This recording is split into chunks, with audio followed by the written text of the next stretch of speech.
مدینہ طیبہ میں بارش آ گئی.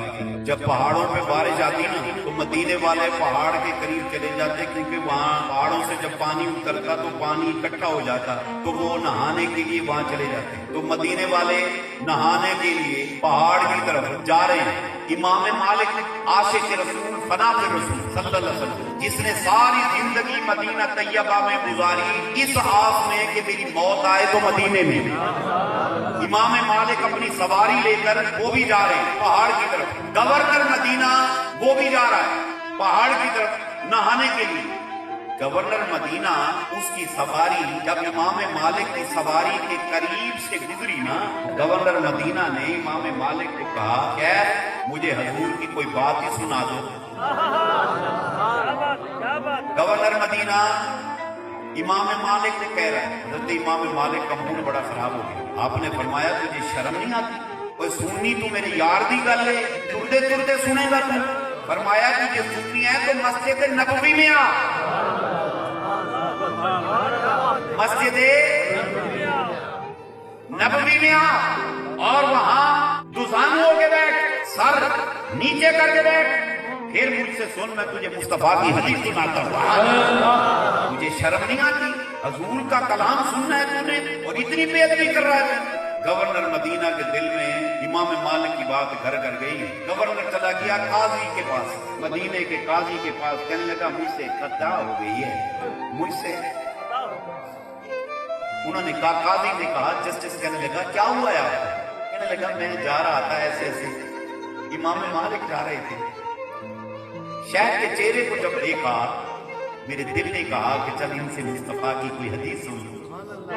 کہنے لگا مجھ سے غلطی ہو گئی, میں آپ کے پاس آیا ہوں, مجھ کو سزا دیجیے, جو میں نے جرم کیا ہے مجھے سزا دے.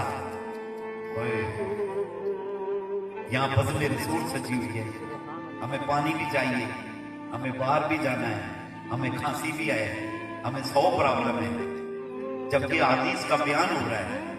ہم کیا جانے اکے قدر نبی دا او کی جانن دنیا دار کمینے, اکے قدر نبی دا جانن والے سو گئے شہر مدینہ.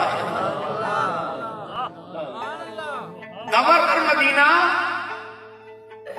قاضی کی عدالت میں جا کر کھڑا ہے کہ مجھ کو سزا دو, میں نے گستاخی کی ہے. قاضی نے جب ساری بات سن لی تو اس نے کہا تیری سزا یہ ہے 40 کوڑے تیری ننگی پیٹھ پر لگیں گے. 40 کوڑے. اللہ, گورنر نے اپنی پیٹھ ننگی کر دی, مجھے مارو کوڑے. 40 کوڑے اس کے ننگی پیٹھ پر رسید کیے گئے. اس کے بعد گورنر مکہ نے تیاری کی, خوشبو لگائی, کپڑے پہنے, مسجد نبوی میں آیا. امام مالک کے سامنے دوزانو ہو کے بیٹھا, کہنے لگا مجھ کو حضور نے میٹھا بول سنا. جب اس نے سوال کیا نا تو بتاتے ہیں امام مالک نے ایک حدیث, دوسری, تیسری, چوتھی 40 احادیث بیان کر دی. جب 40 احادیث مکمل کی نا تو گورنر مکہ نے امام مالک کے چہرے کو دیکھ کر کہا شیخ میں نے وہاں ایک حدیث کہا تھا, مجھے کوئی سنا دو. آپ نے خفگی کا اظہار کیا, نہیں سنائی. یہاں آپ نے 40 سنا دی. آپ نے فرمایا کہ 40 اس واسطے سنائی ہیں کہ مصطفیٰ کی محبت ہے, تو 40 کوڑے کھا کے آیا بیٹھا.